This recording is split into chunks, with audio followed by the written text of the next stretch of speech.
Welcome back to Newsmakers. I'm Tim White. To my left, Eyewitness News reporter Ted Nesi. Our guest this week is Governor Gina Raimondo. Ted?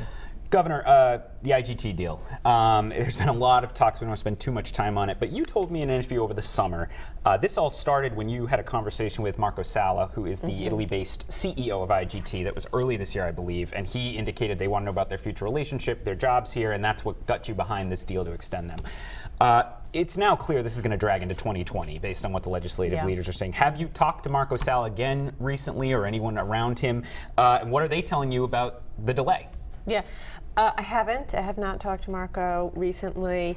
You know, they're frustrated and disappointed. I would say this is not how you want to do business, right? Marco and his team worked with me, worked with the legislature. I had in my office the Speaker of the House and his staff, the Senate President and his staff. We all signed on to a piece of legislation. The Speaker put his name on it. The Senate President put his name on it. They gave a certain amount of commitment that we were going to go forward. And then 4 months of dilly-dallying and back and forth and political theater. How do you think that makes us look to the outside world? No business wants to do business in that climate.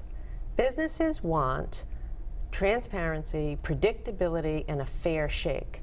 Well, people say what a fair shake is bidding contracts. Right, a public bid is transparency. That's part of what the opposition's come from. So I would say a few things to that. That is not how Rhode Island has ever done lottery business. The 2 contracts with Twin River, the contracts with Newport Grand, the contracts with IGT have all been done through the legislature. Now, the argument for that is it's even more transparent than a bidding process that the administration runs.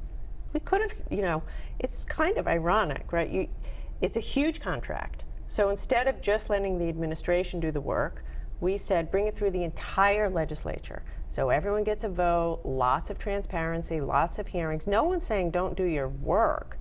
I'm just saying when you have the CEO of a major corporation, over 1,000 jobs in your office, with the governor, the speaker, the Senate president, the staff, you shake hands.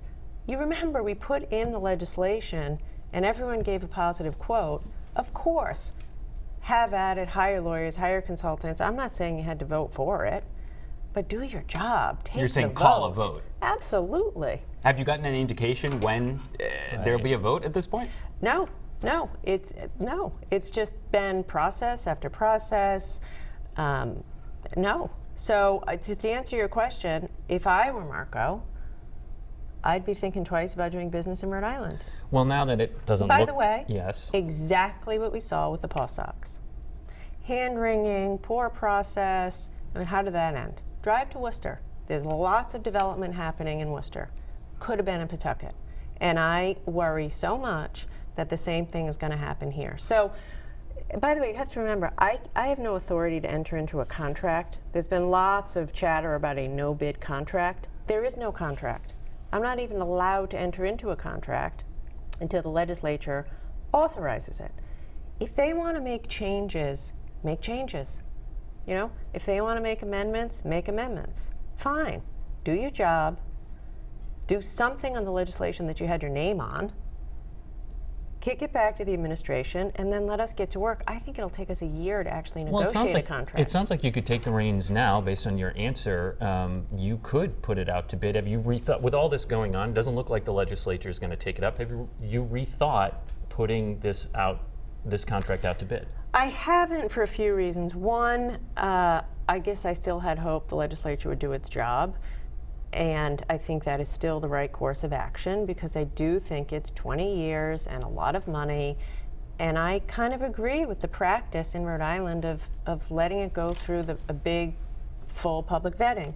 The other thing is if I were to do that, as I've said so many times, you're never going to get the jobs component.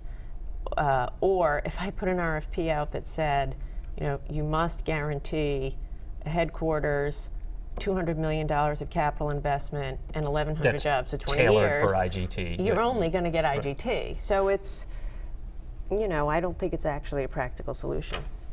Let's talk politics. Go a Yes. little lighter. Mike Bloomberg announced last week he may run for president. He got you to give a friendly, though not endorsement, statement. Earlier this week, former Massachusetts Governor Deval Patrick jumped in as another center-left choice. You haven't endorsed yet. Who do you like at this point? You have many options. Who are you leaning toward? I'm not leaning toward anyone. You're not watching anyone with interest? I'm watching them all with interest. Oh, come on. To be fair, I am watching them all with interest. Look, guys, this isn't, by the way, this isn't a lighter topic. I think this is the future of our republic. Fair enough. And I don't even think it's purely political. I mean, the stakes are so high on this one. So I'm watching it with interest. I think Mayor Bloomberg could beat President Trump. And I think if he says he's willing to spend whatever it would take, that's formidable. And I think he was a great mayor. I think Deval is a very compelling candidate. Both of these guys are getting in so late that, it's a long shot, a very long shot. But I have always liked Vice President Biden. He came here twice to help me get roadworks passed, which I'll never forget. He'll be in town next week. So I'm not sure how to answer it. I'm worried. And I'll get behind whoever the nominee is. Worried what? About what exactly? Trump winning. Oh. Here's what I'm mostly worried about. I'm worried that this will go right down to the convention for us. So we're going to keep beating each other up until next summer. And it'll be incredibly hard for whoever our nominee is to mount a successful campaign in such a short period of time. Whereas President Trump is already spending, hundreds of millions of dollars, and he's got, a clear shot in that regard. Elizabeth Warren, there's been a big debate just in recent days about some of her opponents calling her angry, and a discussion about, is that a sexist attack? Is it just politics? You obviously have experienced it firsthand as a woman in politics. When you see that, what do you think? Do you think that's sexist, or do you think that's just a normal campaign attack? Both. I think it's both. I think, look, we all know that it's hard to be a woman in politics. There is absolutely a double standard. A lot of it is unconscious by people. People are just more comfortable with a woman being pleasant, not fighting. And Elizabeth's a fighter. By the way, to her credit, she's clear on her views, and she's going to the mat for it, and I admire that. So I think it's all fair game in politics, and I think anyone who's a fighter could get labeled as angry, but I absolutely think that there's a double standard in the way people see her. Also, I worry that I just don't think that we need that fighting right now. Like, I find myself drawn to, for example, when Buttigieg talks about unifying a winning coalition, that's where I think we need to be. And then the question becomes, who's the person who can unify a winning coalition? Do you think a 37-year-old mayor is ready to be president? It's a worry. It's a concern. He's clearly enormously talented. I know myself, I'm a better governor now than I was on day one. You learn, and it's a very big stretch from being the mayor of a tiny city to being president of the United States. Well, let's talk about your politics real quick. Some people might have cracked Ted's Saturday column and read that you're continuing to raise money and your term limited. They might wonder why. Why is she still raising money? Yeah. Well, I'll have a legislative agenda that I would like to get passed. All the legislators are on the ballot next year. I may decide to support or oppose legislators that I think are doing the right thing or holding Rhode Island back. So, there are plenty of reasons to need a campaign account just to govern. Could it also be a need to run for office? Are you open to that? No, you're out? No. Yeah, I'm not going to run again in Rhode Island for Senate. Everyone thinks you'll run for U.S. Senate. They say Jack Reed will walk away and you'll... You could take a bet on that and you would win, because it's not something We save these shows. Even when your kids are older? Because you always mention your kids. It's hard for me to imagine. Interesting. Let me say that. All right, look, you're heading to Israel. And Yes, Sunday. And I want to get this out of the way because people will wonder this. The trip is being paid for by a nonprofit with ties to the Yep. Democratic Governors Yes. Association, and your Yes. Commerce Secretary's travel is being paid for by the Rhode Island Commodores, a group made up of business and political leaders. Okay, what are you hoping to get out of the trip? Business for Rhode Island. So I have to say I've always been reluctant to do these out-of-country trade missions, because I've always wondered whether they would yield, real tangible results. On this one, we have like about a dozen business meetings set up with companies that are fast growing that are looking for U.S. presences. And also have a meeting with the president of Ben Gurion University, which is one of their top tech universities. So we now have the Innovation Center open in Providence. We now have a couple innovation campuses with URI going.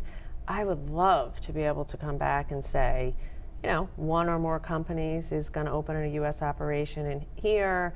Ben Gurion is going to do a special partnership with URI or with Brown. So it's, Israel, for a small country, is a juggernaut in terms of cyber companies, healthcare companies, digital companies, data companies, and if I can get any of that to Rhode Island, I'd be happy. 30 seconds. You live in Providence. A lot of people on the east side do not like your administration's plan to get rid of the Gano Street exit. Yes, do you support that including idea me. from RIDOT? It's an inconvenience if you live in the area, but it's RIDOT's call. They have to do, and they are doing, a traffic study. And what I've said to them is just make sure you also take into account the local traffic, not just the highway traffic. So over the next few months, they'll do a traffic study, and then they'll do what's right. But it is, I personally use that exit all the time, but that is not a reason to keep it open. Fair enough. So you're not going to try to bully your way with No, into your it'll exit. be evidence-based, do the study, and we'll see where we go. All right, Governor Gina Raimondo, thank you very much for joining us on the program. If you Thank missed you. any of it, it's on WPRI.com. And do not forget to subscribe to our podcast through iTunes. For Ted Nesi, I'm Tim White. We will see you next week on Newsmakers.